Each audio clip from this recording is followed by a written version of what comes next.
In the dense mists of time, where rivers carve paths through dense jungles and ancient stones whisper secrets, two empires cast long shadows across Southeast Asia's the Khmer Empire and the Pagan Kingdom. Their story is woven from threads of power and vulnerability, ambition and ritual, diplomacy and deadly war. The waters that once linked their realms carried more than goods.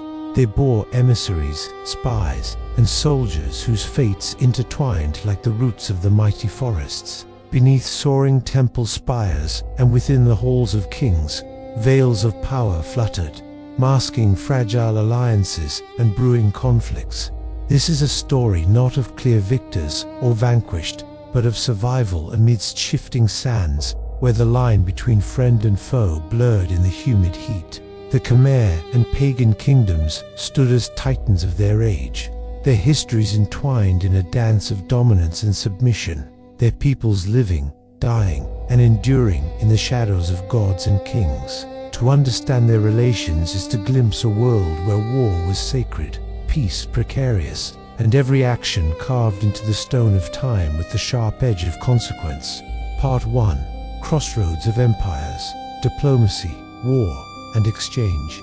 In the shadowed depths of the 12th and 13th centuries, as the sun rose and fell over the vast jungles of Southeast Asia, two great empires thrived on the lifeblood of rivers and the power of stone. The Khmer Empire, with its sprawling capital at Angkor, and the Pagan Kingdom, resting upon the Irrawaddy's fertile banks, were empires carved from relentless ambition and the divine right of kings. Their fates, once separate and distant, became entangled in a complex web of diplomacy, warfare, and trade, where every alliance was shadowed by suspicion and every treaty bore the weight of war yet to come. The Mekong and Irrawaddy rivers, veins pulsing with life through dense forests and fertile plains, carried more than water. They were channels of power and conflict. Through these currents traveled emissaries draped in silks, bearing gifts of ivory, precious stones, and exotic spices. These envoys moved cautiously, their steps echoing in temple halls carved with gods and warriors. Their words soft yet heavy, with the potential to ignite empires or forge fragile peace. The Khmer kings, architects of a divine empire, saw the Pagan Kingdom both as a rival and a necessary counterbalance. Theirs was a relationship born from geography and the urgent desire to dominate trade routes and sacred lands alike. Yet beneath the veneer of diplomacy lay a simmering tension. Stories of border skirmishes, fleeting raids on remote villages, and stolen cattle whispered through the dense forests. The Pagan army, famed for its cavalry and archers, tested Khmer defenses with swift incursions, challenging the impenetrable walls and mighty fortresses guarding Angkor's heart. The Khmer, masters of siege warfare and riverine combat, responded with relentless precision. Their warriors moved like shadows through mangroves and waterways, wielding swords and spears sharpened by ritual and necessity. Battles were not mere clashes of arms but sacred acts, ceremonies of blood and fire meant to honor gods and ancestors. Yet war was never absolute. Traders, monks, and artisans crossed the border, weaving a tapestry of cultural exchange that enriched both realms. Khmer sandstone temples echoed with pagan bronze bells. Pagan scripts were etched alongside Khmer, inscriptions on ancient tablets. Religious ideas flowed along these paths, blending Hindu and Buddhist teachings with local animist beliefs. The spiritual fabric of both empires became a palimpsest, layered with myth and devotion, a fragile peace born of shared faith, even as steel lingered on the horizon. The great kings of the Irajayavarman, the seventh of the Khmer, and Narapatisathu of Pagan were as much patrons of art and religion as they were commanders of armies. Jayavarman, the warrior king who rebuilt Angkor after years of strife, sought to extend his influence eastward, his forces pushing into contested borderlands with relentless zeal. Narapatisathu, a shrewd leader and devout Buddhist, fortified pagans' defenses and fostered diplomatic ties, recognizing that survival demanded both sword and supplication. Their reigns overlapped like two great shadows moving across the landscape, their policies shaping the destinies of millions. Life on the borderlands was a constant dance between hope and fear. Villagers cultivated rice fields that flooded with the monsoon rains, their lives dictated by rhythms older than kingdoms. Fishermen cast nets into murky waters thick with crocodiles and swift currents, while children learned to navigate the dense jungle trails where bandits and soldiers alike lurked in the undergrowth. Markets thrived on the exchange of good ceramics from Pagan, intricately woven textiles from Khmer, artisans, and salt harvested from coastal marshes. Yet beneath this commerce lurked the ever-present threat of raids, a reminder that peace was tentative and survival depended on vigilance. Religious ceremonies acted as both bomb and battlefield. Monks from Pagan traveled to Khmer temples, carrying sacred relics and scriptures, offering prayers that sought to bind the hearts of rulers and their subjects. Conversely, Khmer priests performed rites invoking protection from the gods, blessings over armies and harvests alike. These rituals underscored the deep intertwining of spiritual and temporal power, where victory in battle was as much a gift of divine favor as a result of steel and strategy. The waterways, arteries of both empires, were contested battlegrounds. Khmer river fleets, built with sturdy timber and decorated with fierce dragon motifs, patrolled the Mekong and Tonle Sap lakes, intercepting Pagan vessels laden with goods and soldiers. These engagements were brutal and swift, the river currents carrying the echoes of clashing oars and shouted commands. Control of these waters meant not only dominance over trade, but also the ability to move troops quickly, turning the tide of conflict with surprise and speed. Yet the most enduring legacy of Khmer-Pagan relations was not in the battles fought or treaties signed, but in the mingling of cultures and ideas. Temples dedicated to Hindu gods stood beside Buddhist stupas. Artistic styles blended seamlessly, producing sculptures and carvings that told stories of gods, kings, and common folk alike. This cultural syncretism was both a product of and a response to the uneasy coexistence of these empires. It was a silent testament to the resilience of human creativity amid the chaos of war. In the twilight years of their interaction, as external threats loomed from Mongol invasions and regional shifts in power, the relationship between Khmer and Pagan grew even more complex. Mutual suspicion deepened, yet so did a begrudging respect born of shared struggles against fate and fortune. The rivers continued to flow, indifferent to the ambitions of men, carrying with them the ghosts of alliances forged in fire and faith.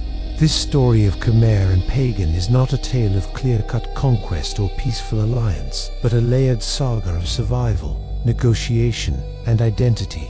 It is a narrative carved into stone and whispered through temple corridors, alive in the river's song and the rustle of the jungle leaves. To understand this relationship is to peer into the heart of a world where the sacred and the profane collided, where empires rose and fell under veils of power and shadow.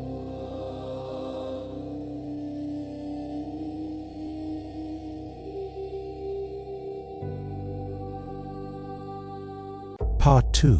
Between Rivers and Temples, Lives. Intertwined in the shadow of kings, the borderlands between the Khmer Empire and the Pagan Kingdom were more than a line drawn on a map.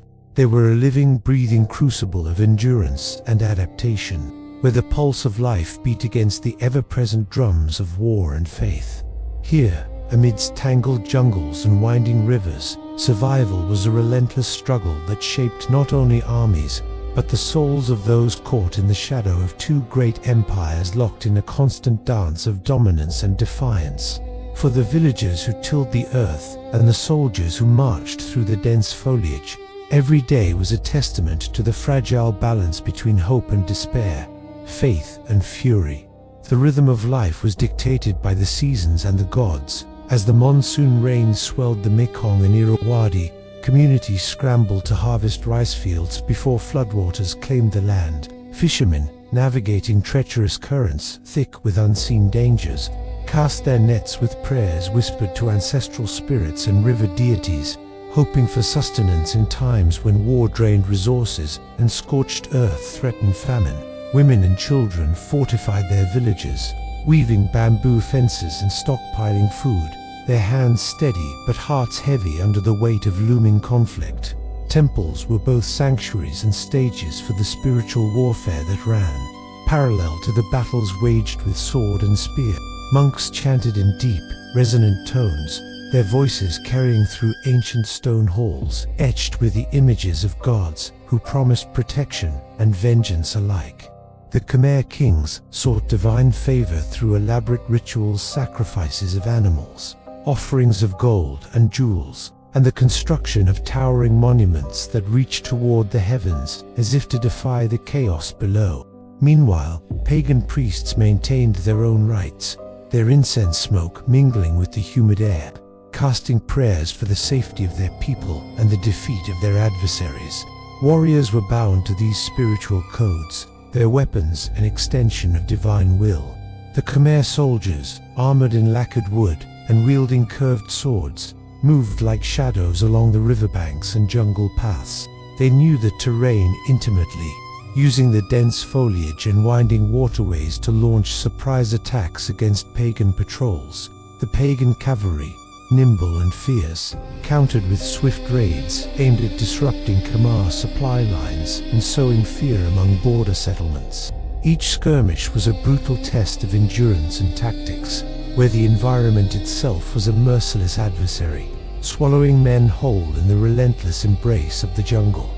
The rivers were the lifeblood of this conflict, arteries of movement and supply that could just as easily become traps. Control of the waterways meant control of the fate of armies and civilians alike. Khmer river fleets, ornately carved and expertly manned, patrolled the twisting channels, launching attacks under cover of darkness and retreating into hidden coves where enemy ships dared not follow. The pagan forces, aware of these tactics, fortified key river crossings and employed archers and war elephants to guard strategic points. Battles on the water were chaotic and deadly, the clash of oars and the cries of combatants drowned beneath the roar of rushing currents and the crackle of flames, consuming wooden vessels. Amidst the brutality of war, pockets of resistance and resilience bloomed in the border villages.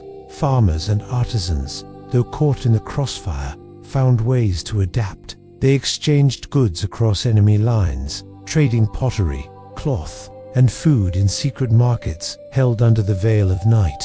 These exchanges were acts of quiet rebellion, affirmations of life and community that defied the destruction surrounding them. Children learned the stories of their ancestors, tales of gods who protected their people in times of darkness, instilling hope that survival was not only possible but inevitable. The psychological toll of constant conflict was etched into the faces of those who lived on the frontier.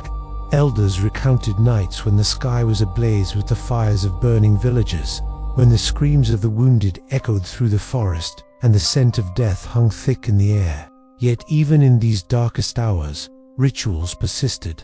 Families gathered around fires to chant protective mantras and burn offerings, believing that the spirits could shield them from the ravages of war. These moments of collective faith provided solace and strength, binding communities together against the tide of despair. Kings and generals understood that the battle for hearts and minds was as crucial as any military campaign. Envoys continued to cross borders bearing gifts, seeking alliances forged through marriage, tribute, or shared religion. These diplomatic overtures were fraught with tension. A misstep could ignite fresh bloodshed, yet the possibility of peace remained a tantalizing hope. Monks traveled between courts, their teachings weaving threads of Buddhist compassion and Hindu duty through the fabric of politics and warfare, reminding rulers that their power was not absolute but subject to cosmic order and karma. As the decades wore on, the shifting balance of power reflected the changing environment and the resilience of the people. Droughts and floods tested the limits of agriculture and military supply, forcing both empires to innovate and adapt. Temples, once solely places of worship, became fortresses and refuges, their walls offering shelter from raids and storms. The spiritual and temporal merged as never before, a testament to the intertwined destinies of the Khmer and Pagan peoples. In the final years of their entangled history, as new powers rose in the region and the Mongol shadow loomed over Southeast Asia, the fragile relationship between Khmer and Pagan was tested to its breaking point. Yet the legacy of their interaction endured, not only in the ruins of temples and battlegrounds, but in the stories passed down through generations. Stories of warriors who fought with honor, of monks who prayed for peace amid chaos, of villagers who survived by wit and faith. This is a tale carved deep into the stones of Angkor and the pagodas of Baghdad, a story where rivers witnessed the ebb and flow of empire, where faith and ferocity coexisted in a world shaped by gods and men. It is a story of survival in the shadow of greatness, where the line between friend and foe blurred in the dense jungle mist, and the sacred and the profane walked hand in hand beneath the canopy of history. Until next time, stay safe, and see you in the next history.